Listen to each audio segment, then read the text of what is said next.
Bismillahirrahmanirrahim. Kita mulai kajian kita.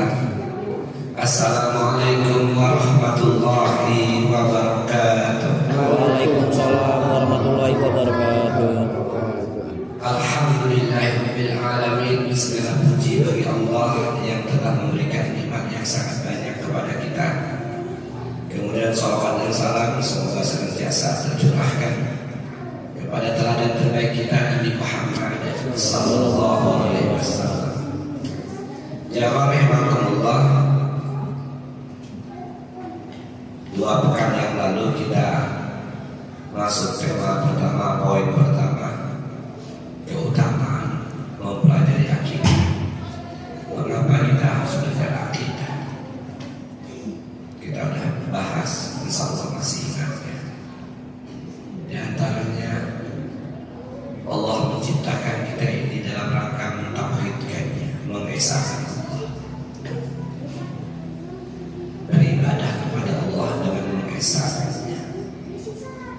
Hari ini, malam ini kita akan mengkaji tentang bagaimana para ulama mengajarkan kepada kita untuk memahami Allah Subhanahu wa ta'ala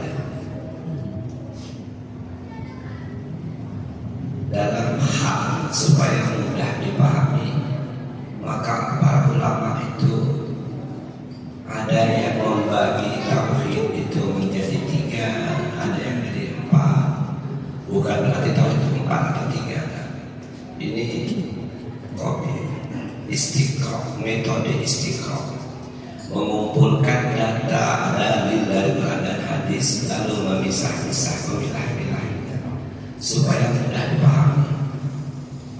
Nabi tidak pernah mengatakan bahwa rukun sholat 17 atau 13. Itu ulama yang mengumpulkan dari Quran dan hadis. Maka ada perbedaan terkadang, yang mengatakan rukun sholat 17, yang mengatakan 13. Itu namanya metode istiqrah, meneliti seluruh dalil yang ada lalu mengumpulkan. Kemudian tujuannya supaya mudah dipahami, bukan tujuan yang lain. Nah, jamaah rahimakumullah, ada yang membaginya dalam sifat 20. Ya, sudah ada. Jadi itu bukan untuk dipertentangkan pada dasarnya. Itu hanya metode yang dilakukan ulama supaya umat ini mudah memahami. Nah, jemaah rahimakumullah, di antara ulama ada yang membagi 3 yang disebut dengan tauhid rububiyah, bahwa Allah lah satu-satunya Tuhan yang menciptakan, menghidupkan, memelihara, mengatur, memberi rezeki dan mematikan. Itu hak prerogatif Allah. Allah lah yang menciptakan langit dan bumi. Allah lah yang menghidupkan makhluk-makhluk hidupnya. Allah yang mengatur peredaran matahari. Allah yang memelihara makhluknya. Allah memberi rezeki kepada makhluknya, dan tiba waktunya Allah akan mematikannya. Ini diketahui dari istilah tauhid rububiyah. Di antara dalilnya di Al-Fatihah itu kita baca Alhamdulillahi Rabbil Alamin. Segala puji bagi Allah, Rabb semesta alam, Tuhan bagi semesta alam, Tuhan yang menciptakan, menghidupkan, memelihara, mengatur, memberi rezeki dan mematikan. Nah, jemaah rahimakumullah, dalilnya sangat banyak yang diambil oleh para ulama. Di antara yang tadi pada surat Al-Fatihah, di Az-Zumar juga Allah sebutkan Allahu khaliqu kulli syai'in wa huwa ala kulli syai'in wakil. Allah lah yang menciptakan segala sesuatu dan Dia memelihara segala sesuatu itu. Semuanya dalam kendali Allah. Allah yang memelihara pantai selatan,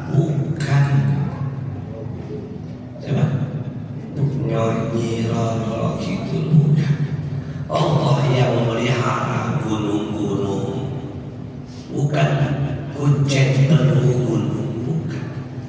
Allah yang benar sungai-sungai, Allah. Karena nanti masih banyak di antara umat ini yang meyakini ini ada tukang jaganya, ada kuncennya, ini ada yang menjaganya supaya dia tidak terjadi bencana, maka persembahkanlah kepadanya kepala kerbau. Ini itu termasuk syirkul akbar. Nanti syirkul kita bahas ya. Tauhid lawannya syirik, kita baru belajar tauhid. Nah, jamaah rahimahullah, Allah yang melihara, mengatur peredaran bumi, matahari, mengatur peredaran siang dan malam. Allah sampaikan, Alhamdulillahilladzi khalaqas samawati wal ardha wa ja'ala zulumati wan nur. Segala puji bagi Allah yang telah menciptakan langit dan bumi dan mengadakan gelap dan terang, siang dan malam. Al-An'am ayat pertama. Kemudian Allah jelaskan berapa lama Allah menciptakan langit dan bumi. Inna rabbakumullahu allazi khalaqas samawati wal ardha fi sittati ayyamin tsumma istawa 'alal 'arsy.